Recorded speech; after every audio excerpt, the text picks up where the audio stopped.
Happy freaking Sunday, everybody.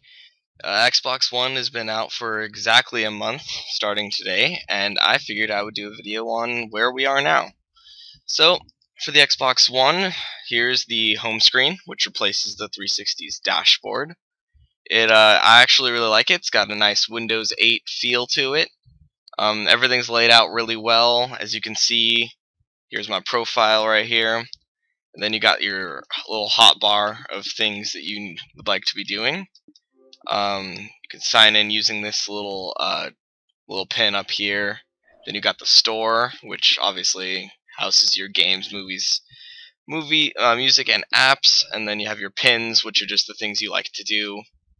I have Battlefield 4 pinned up there. As far as gameplay goes, now this is kind of the kicker.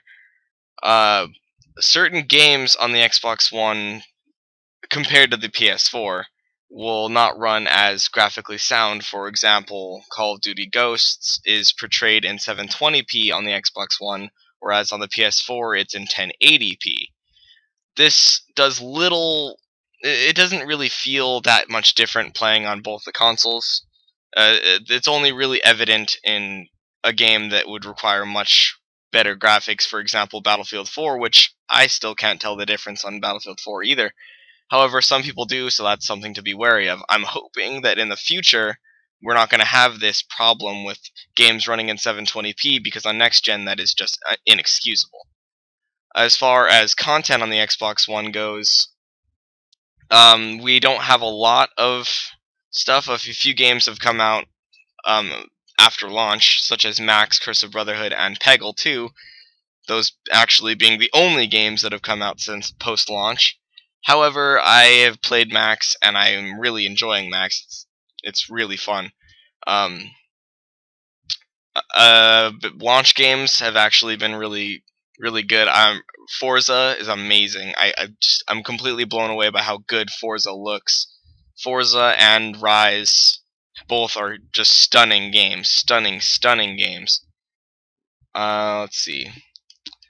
I'm gonna hop into Killer Instinct real fast, show you a quick game, and I'll talk about some of the gaming features we have here.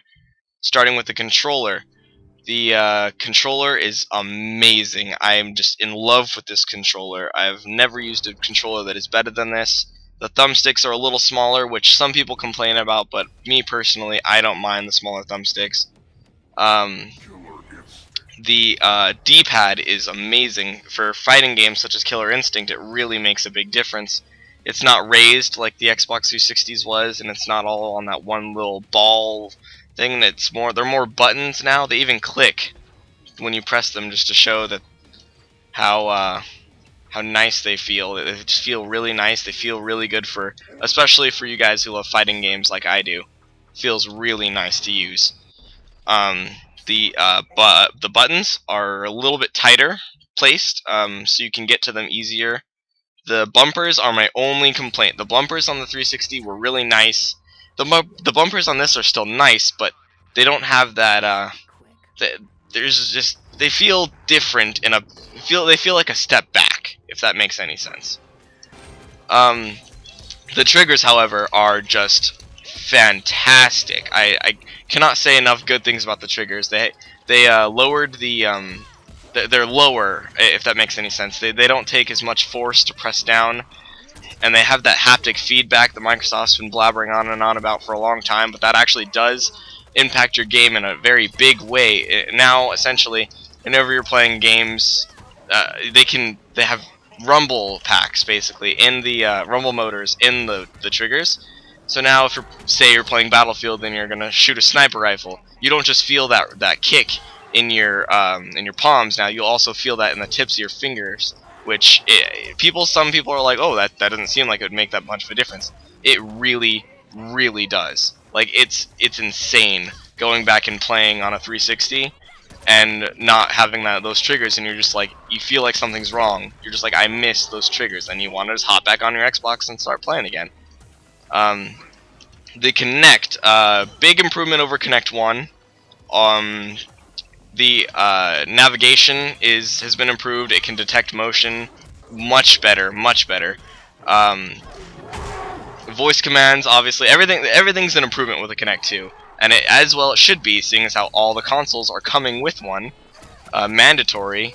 Although you do not have to have it plugged in, as I do not have mine plugged in now. If you rewind in the video, you can see that when I'm on the home screen, I'll show you right now. When I'm on the home screen, you can see in the top right corner it says Kinect is unplugged. That means that I cannot use my motion with my hands, and I cannot use my voice commands. Oh, another thing I should probably just go ahead and point out about the operating system. As you can see right now, the game is paused, and I am on the home screen, but I can just jump right back into the game at any time and just keep my status going. This also works, you can have more than one app open. I could be on Netflix, and I can essentially pause the movie I'm watching, reload Killer Instinct, start playing right from where I left off, and nothing would have changed. It would just stay paused the entire time. I just got wrecked. But I might as well take this opportunity to show off another feature. Snap. You can go in here and snap, and you can have two apps essentially running at the same time. I could snap Twitch while I'm playing a game, so I can watch someone else play while I play, which seems kind of impractical, but at the same time it helps. It's really nice.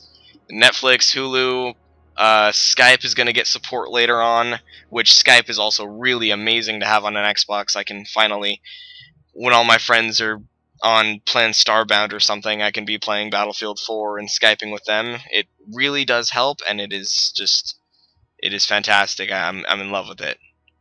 Let's see. What else is there? Pretty much covered the Xbox. It's been a month. I'm really enjoying my Xbox. Would I recommend it to you? Absolutely.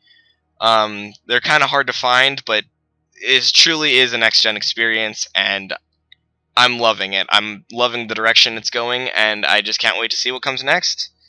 Well, this has been DFizzlio. I will see you guys in my next video.